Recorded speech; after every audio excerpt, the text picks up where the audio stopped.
wabarakatuh. Perkenalkan, nama saya Suli Septiani Lubis. Perkenalkan, nama saya Novita Sari Nasution. Perkenalkan, nama saya Dini Azhari Arianja. Di sini kami akan menjelaskan tentang ASI lama, ASI baru, IRD, CD, flowchart, dan lainnya. Nah, mari kita simak videonya. Assalamualaikum warahmatullahi wabarakatuh. Saya Novita Sari Nasution. Saya dari kelompok SI3E dan saya akan menjelaskan materi dari kelompok kami. Saya pemateri pertama dan materi yang akan saya sampaikan yaitu mengenai ASI lama. Nah, apa itu ASI lama? ASI lama atau arsitektur sistem informasi lama. Nah, ASI lama adalah merujuk pada sistem atau aplikasi yang telah ada sejak lama dan masih digunakan meskipun tidak lagi mengikuti perkembangan teknologi. Biasanya sistem ini dibangun dengan menggunakan teknologi metode lama yang terbatas dalam hal fleksibilitas, skalabilitas, dan kemampuan integrasi dengan sistem modern. Nah, ada pula ciri-cirinya. Apa saja ciri-cirinya? Nah, ciri-ciri yang pertama itu adalah teknologi kuno. Nah, teknologi kuno biasanya dibangun dengan perangkat lunak atau perangkat keras yang sudah ketinggalan zaman seperti mainframe, sistem operasi lama, atau database yang tidak lagi banyak digunakan. Nah, ciri yang kedua itu adalah kurang fleksibel.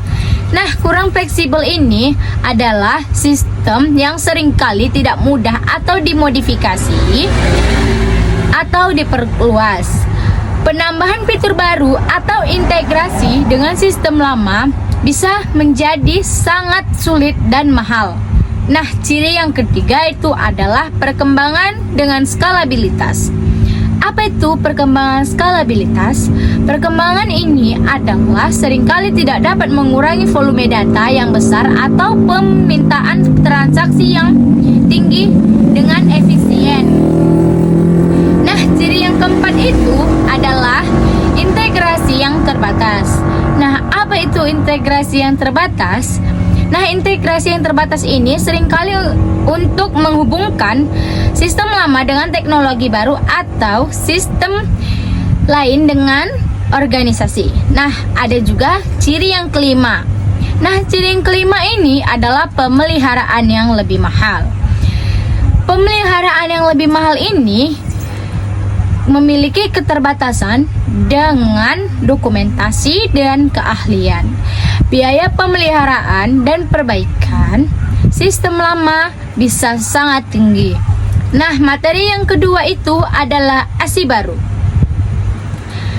ASI baru atau arsitektur sistem informasi baru. Sistem ini tidak kalah jauh di materinya mengenai tentang sistem yang lama. Sistem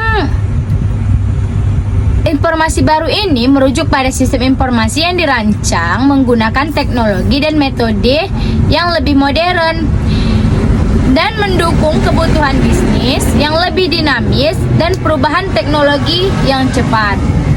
Nah, ada pula ciri-cirinya, sama seperti ciri-cirinya sistem yang lama. Nah, apa itu ciri-ciri sistem informasi yang baru? Ciri-ciri sistem informasi yang baru itu adalah 1. Modular dan fleksibel. Modular dan fleksibel ini dibangun dengan pendekatan modular yang kemungkinan penggantian atau penambahan komponen atau fitur tanpa mengganggu keseluruhan sistem. Sistem ini dirancang agar lebih mudah beradaptasi dengan kebutuhan yang berubah. Ada pula ciri yang kedua. Nah, ciri yang kedua ini adalah menggunakan teknologi terbaru. Memanfaatkan teknologi terkini seperti cloud computing. Yang kedua, microservice. Yang ketiga, big data. Dan yang keempat itu sistem berbasis web atau mobile. Nah, ciri yang ketiga itu adalah interaksi yang mudah. Sistem baru lebih mudah diintegrasikan dengan berbagai platform dan teknologi lainnya. Nah, misalnya bisa kita lihat seperti sistem dapat menghubungkan berbagai aplikasi atau layanan cloud tanpa banyak kesulitan. Nah, ada pula ciri yang keempat itu adalah skalabilitas. Skalabilitas dirancang untuk bisa berkembang seiring dengan pertumbuhan organisasi, mampu menangani lebih banyak data, pengguna, dan transaksi. Nah, ciri yang kelima itu adalah fokus pada pengalaman pengguna. Apa itu fokus dalam pengalaman pengguna? Pengalaman sistem baru lebih memperhatikan desain antarmuka, pengguna atau UI atau UX yang memudahkan pengguna dalam berintegrasi dengan aplikasi. Nah, materi yang selanjutnya yaitu tentang DFD. DFD atau Data Flow Diagram adalah alat yang digunakan untuk memodelkan aliran data dalam sebuah sistem informasi. DFD ini menggambarkan bagaimana data bergerak dalam sistem dan bagaimana data diproses oleh berbagai entitas, proses, dan penyimpanan data yang ada di dalam sistem tersebut.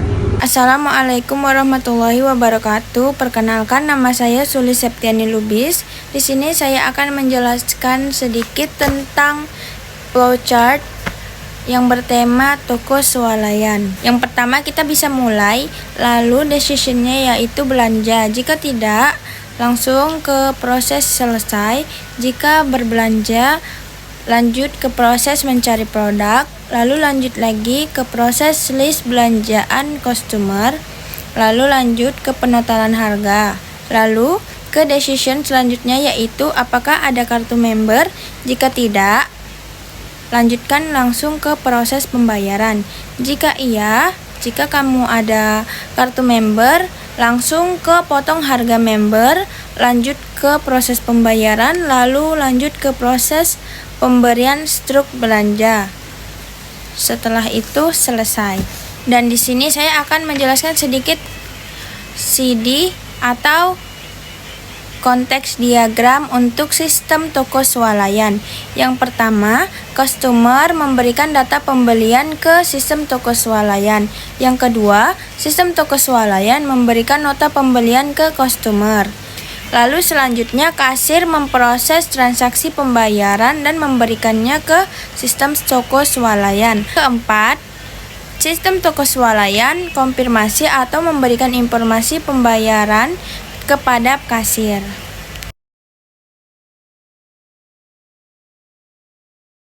Assalamualaikum warahmatullahi wabarakatuh. Perkenalkan, nama saya Dini Azhari Arianda dari kelas SI 3E. Baiklah, saya akan melanjutkan materi berikutnya, yaitu tentang simbol konteks diagram atau CD, digunakan untuk menggambarkan hubungan antara sistem yang sedang dianalisis dan entitas eksternal di sekitarnya. Pada dasarnya, konteks diagram adalah diagram yang menggambarkan sistem secara keseluruhan dalam bentuk lingkaran atau kotak besar, dengan entitas eksternal digambarkan sebagai kotak-kotak di luar sistem tersebut. Selanjutnya, flowchart. Flowchart adalah diagram yang digunakan untuk menggambarkan langkah-langkah dalam suatu proses atau alur kerja secara visual. Flowchart menggunakan simbol-simbol standar untuk mewakili berbagai jenis operasi atau keputusan dalam suatu proses, serta hubungan antar langkah tersebut. Selanjutnya, yaitu simbol flowchart yang digunakan untuk menggambarkan berbagai elemen dalam suatu proses secara visual. Setiap simbol memiliki makna tertentu dan digunakan untuk mewakili langkah-langkah keputusan, input atau output, atau aliran data dalam proses. Berikut adalah beberapa simbol utama dalam flowchart. 1. Yaitu opal atau start atau end, yang menandakan awal atau akhir dari proses, biasanya digunakan untuk menunjukkan titik mulai atau selesai. Yang kedua, persegi panjang atau proses, yang digunakan untuk menggambarkan langkah atau proses yang perlu dilakukan dalam alur tersebut. Ini adalah simbol paling umum dalam flowchart. Yang ketiga, ada belah ketupat atau keputusan yang digunakan untuk menunjukkan titik keputusan dalam proses di mana alur dapat bercabang berdasarkan kondisi atau misalnya ya atau tidak. Yang keempat, ada paralelogram atau input atau output yang menunjukkan adanya input, misalnya data yang dimasukkan pengguna, atau output, misalnya hasil dari proses dalam alur. Selanjutnya, yaitu panah atau aliran proses yang menghubungkan simbol-simbol dalam flowchart untuk menunjukkan arah aliran proses atau urutan langkah-langkah yang harus diikuti. Simbol-simbol ini digunakan secara konsisten untuk memudahkan pemahaman tentang proses atau prosedur yang digambarkan dalam flowchart. Baiklah, yang terakhir yaitu tentang ERD, yaitu Entity Relationship Diagram. Adalah sebuah diagram yang digunakan untuk menggambarkan hubungan antar entitas dalam suatu sistem atau basis data. ERD membantu dalam merancang struktur basis data dengan menunjukkan entitas, misalnya tabel atau objek, dan menghubungkan antar entitas tersebut. Diagram ini terdiri dari entitas, atribut yang dimiliki entitas, serta hubungan atau relasi yang menghubungkan entitas satu dengan entitas lainnya. Entitas biasanya digambarkan dengan persegi panjang, atribut dengan elips, dan hubungan antar entitas dengan garis yang menghubungkan mereka. ERD sering digunakan dalam tahap perancangan basis data untuk memvisualisasikan struktur data sebelum implementasi sistem dilakukan. Nah, itulah tadi hasil dari penjelasan kelompok kami. Terima kasih sudah menonton dan wassalamualaikum warahmatullahi wabarakatuh.